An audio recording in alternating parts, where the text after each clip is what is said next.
What do you think is the real reason that Prince Harry's hacking trial is this close to being thrown out of court? I think I might have found the answer. Let me explain.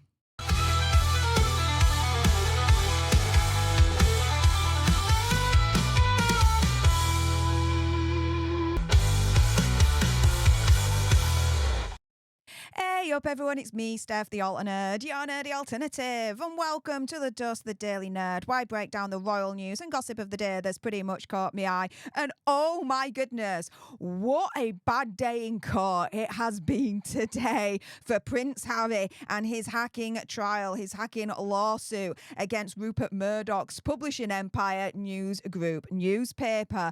Now, do check out my earlier videos from today where I was breaking the news as to what was happening whilst it was all going down at the High Court in London. In the meantime, though, it's got me thinking, what's the real reason that Prince Harry's hacking trial is this close now to being thrown out of court? Now, thanks first and foremost to my good friend Sue Smith. If you're not subscribed to our YouTube, get it done now, otherwise you're pretty much living under a rock. And yeah, I remember Prince Harry saying this. Do you? And so you think that everybody's just settled because it just doesn't make any economic sense to continue? No, I know why people have settled. They've settled because they've had to settle. So therefore, one of the main reasons for seeing this through is accountability, because I'm the last person that can actually achieve that, and also closure for these 1,300 people and families. Okay. So it was only a couple of months ago where the person questioning him, interviewing him, turning around and saying, look, you know, a lot of people are settled because they just don't have the economic resources to see this through. And Hazard's response is, yeah, I understand that, but guess what? I do. So I'm going to see it through for accountability reasons, right? And if you remember from about a year and a half ago, when it transpired that he partially won against the Mirror Group newspaper in a similar hacking trial, what did he say? Well, this was the headline, right, from his statement. Slaying dragons is a worthwhile price to pay.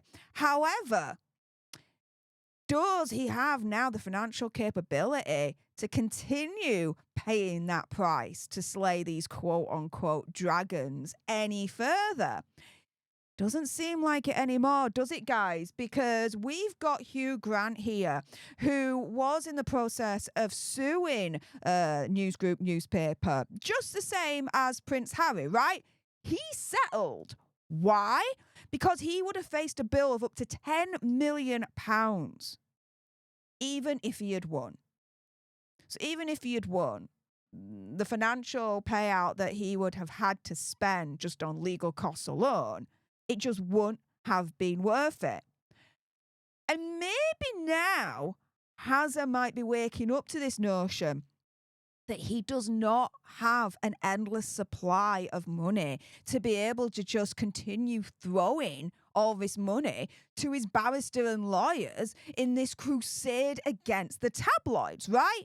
I had reported on this only, a couple of weeks ago now? Prince Harry growing increasingly wary of wife Meghan Markle as she spends his $16 million inheritance on her overly ambitious dreams. Now, if you missed that video in question, I'll link it in the description bar below and it'll be towards the end of this video.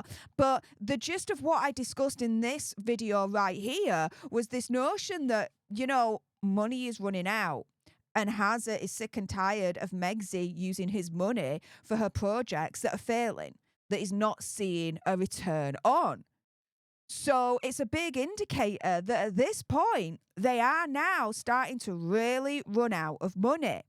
And as this current headline is saying, Megxie is being warned that everything is now going to shiz. The money situation, the Netflix situation, the rest of their contracts, the charity situation. And now, from what we're gathering today, Hazard's legal situation, all his lawsuits with the tabloids is now all going to shiz. So I look at all these pieces and I think, okay, what's the real reason as to why Prince Harry's hacking trial is close this close now to be thrown out of court. Well, with him allegedly now wanting to settle with News Group newspaper, this could actually indicate that he is running out of money to pay for the legal costs. As I'd shown to you earlier on, right? You have actor Hugh Grant turning around and saying, yeah, I wanted to sue them, but I would have to pay out $10 million in legal costs alone, and it just wouldn't have been worth it even if he had won. And so by asking for a third delay today, and it being rejected by Justice Fancourt, Prince Harry could actually be testing the judge's patience here. As such, Justice Fancourt could just throw the whole thing out of court. And that would be the end of that. All because Harry now wants to do a last-minute settlement deal, allegedly, with News Group newspapers. In other words, Hazza has been an absolute prat, it seems, in all of this. Really putting it down to the wire to allegedly try and reach a settlement, literally at the last second. Justice Fancourt might be just like, do you know what? I can't be bothered with this. The trial's just not going to go ahead. I'm throwing it out. You've messed me about. Goodbye. Yeah. With that being said, if you appreciated this video and you want more, and believe me, of course, there's going to be more, you do not want to miss my next video, then make sure you subscribe to join our alternate tribe, because I'll be honest with you, help us now get to 1 million so we can also get that gold play button right there and hopefully cause a Meghan Markle meltdown on Instagram. Like, share, comment down below your opinion, conspiracy theories, whatever's. Also, as well, if you've got some very strong opinions on what you think the real reason is as to why Prince Hazza's hacking trial is this close to be thrown out of court, and I bet you do, then make sure you send me a super thanks. It's just below this video right here. We can have a conversation about this because it does guarantee a response from me. And until the next time, you guys, laters.